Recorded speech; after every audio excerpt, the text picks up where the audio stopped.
हाय दोस्तों, welcome back to the channel. तो दोस्तों, जैसा कि आप जानते हैं कि किसी भी ई कॉमर्स प्लेटफॉर्म पे सेल करने के लिए हर एक ई कॉमर्स प्लेटफॉर्म आपसे पर प्रोडक्ट पे एक कमीशन चार्ज करता है और एक शिपिंग फीस वगैरह चार्ज करता है। ठीक है, किसी भी प्लेटफॉर्म पे अगर आपको अपना प्रोडक्ट बेचना है तो आपको कुछ ना कुछ फीस उस प्लेटफॉर्म को पे करनी होती है, क्योंकि वो प्लेटफॉर्म मार्केट प्लेस प्रोवाइड कर रहा है आपके प्रोडक्ट्स को सेल करने के लिए, और बाकी उस प्लेटफॉर्म को भी अपना बिजनेस रन करना है, क्योंकि वहाँ पे सारे कस्टमर्स है, वो आपको ट्रैफिक ला के दे रहा है। तो इसीलिए हर एक ई कॉमर्स प्लेटफॉर्म आपसे कुछ ना कुछ फीस चार्ज करता है। वो फीस आपसे तभी चार्ज की जाती है जब आपका प्रोडक्ट सेल होता है। अगर आपका प्रोडक्ट सेल नहीं होता तो आपसे किसी भी तरह की कोई फीस चार्ज नहीं की जाती है। हालांकि एटसी के केस में ये एक्सेप्शन है, किसी भी प्रोडक्ट की आपने लिस्टिंग करी एटसी पे तो 4 महीने तक वो लिस्टिंग फ्री है। अगर 4 महीने तक वो आपकी लिस्टिंग सेल नहीं होती है, उसके बाद आपको 20 सेंट्स करीब एक लिस्टिंग का पे करना होता है उसको रिन्यू कराने के लिए। तो आज की इस वीडियो में हम बात करेंगे कि आपको एटसी पे क्या चार्जेस लगने वाले, एटसी कितनी फीस चार्ज करता है, क्या क्या टाइप के चार्जेस लगाता है आपके ऊपर, सब चीजें हम इस वीडियो में देखने वाले हैं। और साथ ही साथ हम ये भी देखने वाले हैं कि आपको एटसी पे अपने प्रोडक्ट्स की प्राइस कैसे डिसाइड करनी है। मान लीजिए आपका प्रोडक्ट 100 रुपीज का है, तो आप उसको कितने में बेचें ताकि आपको भी प्रॉफिट हो और आप कभी भी लॉस में ना जाए आगे चल के। ठीक है, तो सही प्राइसिंग क्या होगी डॉलर में, वो हम कैसे डिसाइड करेंगे अपनी प्राइसिंग, और अपनी शिपिंग वगैरह में क्या हमें कितना शिपिंग चार्ज लगेगा पर प्रोडक्ट सेल करने के लिए, वो भी मैं आपको इस वीडियो में बताने वाला हूँ। तो वीडियो में बने रहिए और चलिए ये वीडियो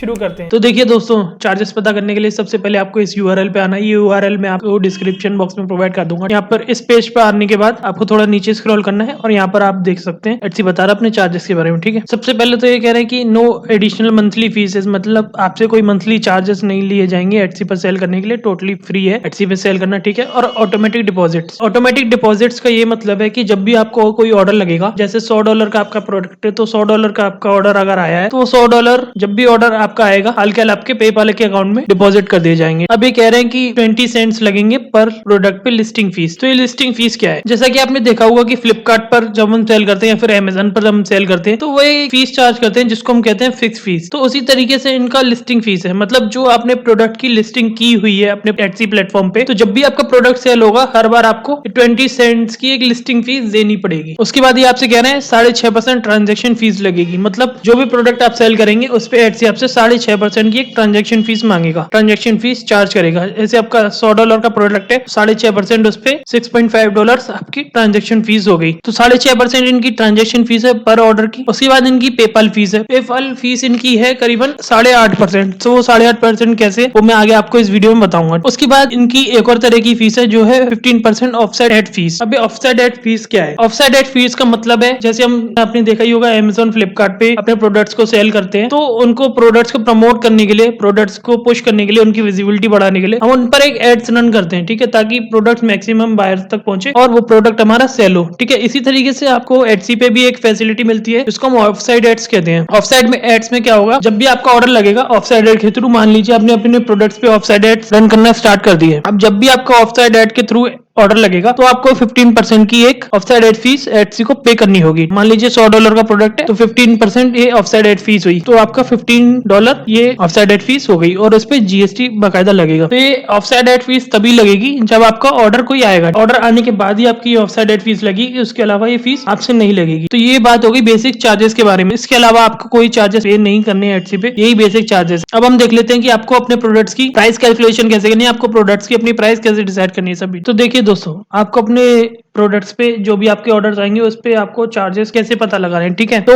दो तरह के चार्जेस आपको लगेंगे, एक तो पेपाल के चार्जेस लगेंगे, दूसरा आपको लगेंगे एटसी चार्जेस। ठीक है, एटसी पे जो आप सेल कर रहे हैं उसके चार्जेस, और दूसरा पेपाल के चार्जेस, क्योंकि आप पेपाल के थ्रू पेमेंट रिसीव कर रहे हैं। ठीक है, अब सपोज कीजिए आपको ऑर्डर लगा, आपकी ऑर्डर अमाउंट की वैल्यू है, मतलब आपकी प्रोडक्ट की वैल्यू है $100, आपका $100 का ऑर्डर लगा। ठीक है, $100 का ऑर्डर लग गया, आपने उस प्रोडक्ट पे अपनी शिपिंग रखी हुई $25, मतलब $100 तो आपकी प्रोडक्ट की प्राइस हो गई और $25 एडिशनल शिपिंग चार्ज हो गए जो आप कस्टमर से चार्ज कर रहे हैं। ठीक है, तो उसके बाद आएगा सेल टैक्स। तो ये सेल टैक्स आपको पे नहीं करना, ये भी आपको कस्टमर ही पे करेगा। तो ये एडिशनल जो सेल टैक्स होगा कस्टमर के रीजन के हिसाब से, जहां भी कस्टमर बैठा है, जिस भी स्टेट में, यूएसए में बैठा है या फिर यूके में बैठा है, तो वहां पे जो भी टैक्स लग रहा होगा वही टैक्स एप्लीकेबल होगा। तो ये टैक्स ऊपर नीचे हो सकता है, ये मैंने एक रेफरेंस के लिए ले लिया 9%, तो 100 पे 9% के हिसाब से $9 हो गया, तो मैंने एक रेफरेंस के लिए ले लिया। ठीक है, ये टैक्स कम ज्यादा भी हो सकता है डिपेंडिंग ऑन द करंट जो उनकी लोकेशन है कस्टमर की। ठीक है, तो उस पर डिपेंड करेगा ये, और उस कंट्री पे डिपेंड करेगा। तो ये टोटल अमाउंट हो गया 100 + 25 + 9, तो ये हो गया $164। $164 का पेमेंट आपको कस्टमर करेगा। उस प्रोडक्ट के लिए, ठीक है। $134 के पेमेंट के बाद जो पेमेंट आपको कस्टमर के पास से आएगा उसमें से पेपाल आपसे 6% के आसपास ट्रांजेक्शन फीस चार्ज कर लेगा। मतलब पेपाल से अगर आप पेमेंट रिसीव कर रहे हैं तो उसका आपसे पेपाल 6% ट्रांजेक्शन फीस लेगा। 6% कैसे, ये 5 से 6% के आसपास रहती है। जैसे मैं आपको बताता हूँ, देखिए 4.5% 4.40% तो इनकी बेसिक है जो ट्रांजेक्शन फीस है, ठीक है। फिर 0.30 सेंट्स इनका एक फिक्स फीस रहती है और 18% उस पर जीएसटी, ठीक है। तो इस तरीके से ये 6% के आसपास रहता है। तो $8 के आसपास आपको ये चार्ज आ जाएगा, ठीक है। $8 के आसपास आपको ये अमाउंट आ जाएगा। तो 134 में से आप 8 घटाएंगे तो ये आ गया आपका $125, ठीक है। $125 के आसपास आ गया, 125 $126। अभी भी ये आपका जो अमाउंट है ये यूएसडी में है, ठीक है। आपका ये अमाउंट अभी अमेरिकन डॉलर में है, यूएस डॉलर में है, ठीक है। तो इसको आपको करेंसी कन्वर्ट करके इंडियन डॉलर्स में आपके अपने बैंक अकाउंट में मंगाना है अगर, तो उसको आपको एडिशनल 3% का चार्ज लगेगा। जो आपका ये टोटल अमाउंट है जो अभी यूएस डॉलर में इसका करेंसी कन्वर्जन नहीं हुआ है, वो हमने केवल अभी ट्रांजेक्शन फीस दी है। तो करेंसी कन्वर्जन कराने के लिए आपको 3% का चार्ज और एक्स्ट्रा पे करना होगा पेपाल को। तो 3% का चार्ज इस पे होगा $125 पे $3.77 करके। तो $122 करीब आपके अकाउंट में ट्रांसफर हो जाएंगे। उस टाइम का जो भी कन्वर्जन रेट होगा उसके हिसाब से इसको आप मल्टीप्लाई कर लीजिएगा। तो जो भी इंडियन रुपीज में वैल्यू बनेगी वो आपके अकाउंट में ट्रांसफर कर दिए जाएंगे, ठीक है। अब ये इतने $122 जो भी INR में कन्वर्जन होगी वो आप देख लीजिएगा। तो उतने पैसे आपके अकाउंट में ट्रांसफर कर दिए जाएंगे बैंक अकाउंट में। अब ये तो हो गया पेपाल का हिसाब किताब, ठीक है। ये तो आपके पैसे आ गए, बात खत्म। अब इसके बाद दूसरी चीज क्या है, ये जो ऑर्डर आपको लगा है, ठीक है, इसके पेमेंट पैसा तो आपने रिसीव कर लिया है ना। तो ये पैसा तो आपको सब कुछ काट पिट के, मतलब पेपाल का काट पिट के आ गया। अभी एटसी ने इसमें से अपने चार्जेस नहीं काटे, ठीक है। तो अब क्या होगा, एटसी जो अपने चार्जेस काटेगा वो आपसे हर महीने 1 तारीख से 15 तारीख के बीच में काटता है। तो आपको जो पेमेंट आ गया है इस ऑर्डर का, इसके ऊपर जो भी चार्जेस लगेंगे वो आपको अगले महीने पे करने पड़ेंगे, ठीक है। तो वो क्या चार्जेस लगेंगे वो मैं आपको बता देता हूँ कि सेम वही $100 का ऑर्डर है, ठीक है।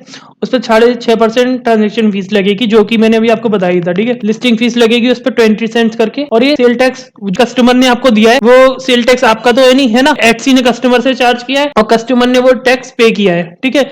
तो वो कस्टमर ने टैक्स पे किया है तो वो टैक्स आपने रिसीव किया कस्टमर से एटसी के बेस पे। तो वही टैक्स आपको एटसी को पे करना है, क्योंकि एटसी उस टैक्स को अपनी गवर्नमेंट को पे करेगा जहां भी उन्होंने वो सेल करी है। तो ये वो सेल टैक्स हो गया जो आपको पे करना है एटसी को। ट्रांजेक्शन फीस हो गई, लिस्टिंग फीस हो गई। इसके बाद ये ट्रांजेक्शन फीस और लिस्टिंग फीस पे आपका जीएसटी लगेगा। सेल टैक्स पे जीएसटी नहीं लगेगा क्योंकि इस सेल टैक्स कोई सर्विस नहीं है। ये सेल टैक्स एक उस कंट्री का सेल्स पे एक टैक्स लगा है, ठीक है। तो ये उस कंट्री को जाएगा, ना कि हमारी गवर्नमेंट को, ठीक है। क्योंकि हमारी गवर्नमेंट तो 18% जीएसटी ले ही रही है, ठीक है, सर्विसेज पे। तो ट्रांजेक्शन फीस पे और लिस्टिंग फीस पे ये लगेगा 18% जीएसटी, ठीक है। तो वो 18% जीएसटी हो गया $1.206 करके। तो टोटल जो फीस लगेगी एटसी की हमसे लगेगी $16.90, मतलब करीबन $17 के आसपास हमसे एटसी की फीस लगेगी, ठीक है। अब हमारे पास ये $122 आ गए। अगले महीने हमें जो पेमेंट करनी होगी, तो जो हमारे पास ये $122 की पेमेंट आ गई उसमें से हमें $16 की पेमेंट अगले महीने, $17 के आसपास की पेमेंट हमें अगले महीने एटसी को करनी पड़ेगी। अगर आप ये पेमेंट नहीं करोगे तो